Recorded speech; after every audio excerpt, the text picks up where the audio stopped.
ಸಾರಿ ma'am, ಏನೋ ಗೊತ್ತಿಲ್ಲದೆ ತಪ್ಪಾಗಿ ಮಾತಾಡ್ಬಿಟ್ಟೆ, ಕ್ಷಮಿಸ್ಬಿಡಿ ಪ್ಲೀಸ್. ನಿನ್ನ ಕ್ಷಮಿಸಕ್ಕೆ ನಾನು ಯಾರು?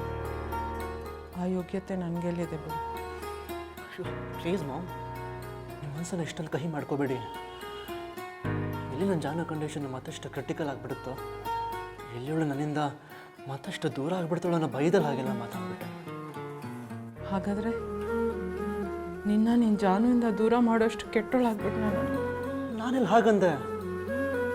ನೀನು ಮಾತಾಡಿದ ರೀತಿ ನೋಡಿದ್ರೆ ಯಾರಾದರೂ ಹಾಗೆ ಅನ್ಕೊಳ್ಳೋರು. ಅಲ್ಲ ಮಾಮ್ನ. ಮಾತಾಡಬೇಡ ನೀನು. ಅವಳು ಊಟ ಮಾಡಲಿಲ್ಲ ಅಂತ ನೀನು ಸಂಕಟ ಪಡ್ತೀಯ, ನೀನು ಟಿಫನ್ ಬಾಕ್ಸ್ ತೊಗೊಂಡು ಹೋಗಿ ಅವಳಿಗೆ ಕೊಡ್ತೀಯ, ನೀನು ಉಪವಾಸ ಇರ್ತೀಯ. ನೀನು ಟಿಫನ್ ಬಾಕ್ಸ್ ಕೊಟ್ಟು ನೀನು ಉಪವಾಸ ಇರೋದು ನಿನಗೆ ಸರಿ ಅನ್ನಿಸ್ಬೋದು, ಆದರೆ ನೀನು ಉಪವಾಸ ಇರೋದು ನಮಗೆ ಅಮ್ಮಂದ್ರಿಗೆ ಸಂಕಟ ಆಗುತ್ತೆ ಕಣೋ.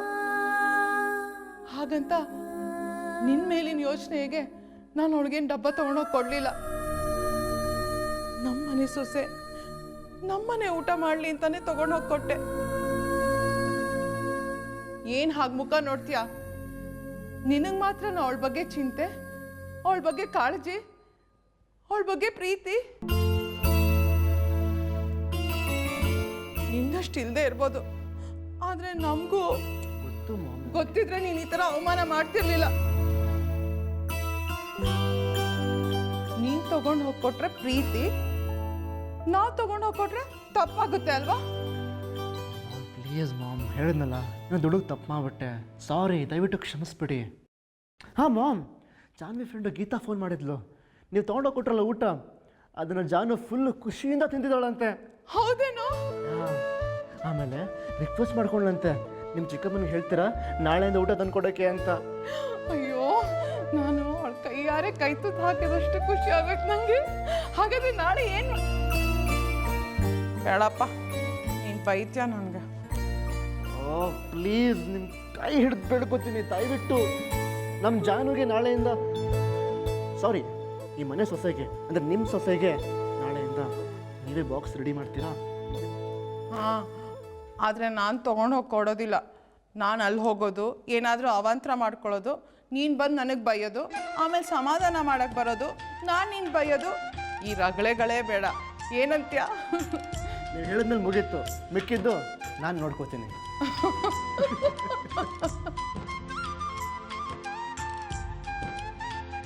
ಎಷ್ಟು ಚೆನ್ನಾಗಿದೆ ಮನೆ.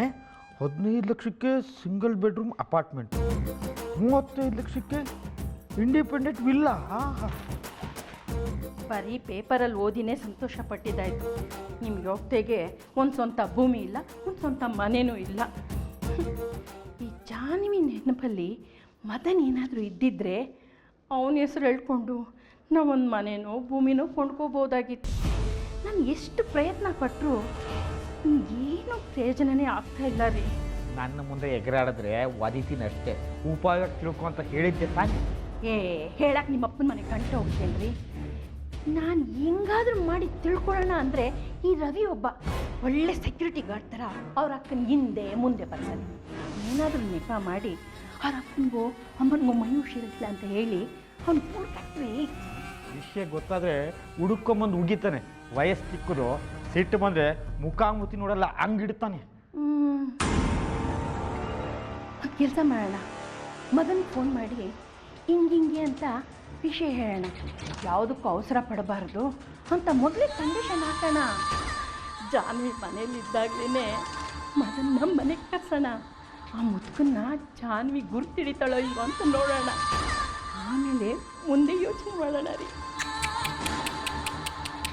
ಎಂತ ಸೂಪರ್ ಐಡಿಯಾ ಕೊಟ್ಟೆ ನನ್ನ ಚಿನ್ನ. ನಾನು ಹೆಂಡತಿ ಆಗಿತ್ತು ಸಾಕಾಗಿ. ನನ್ನ ಆಮೇಲೆ ಹೋಗಲಿ, ಮೊದಲು ಮದನ್ಗೆ ಫೋನ್ ಮಾಡಿ. ಕರೆಕ್ಟ್.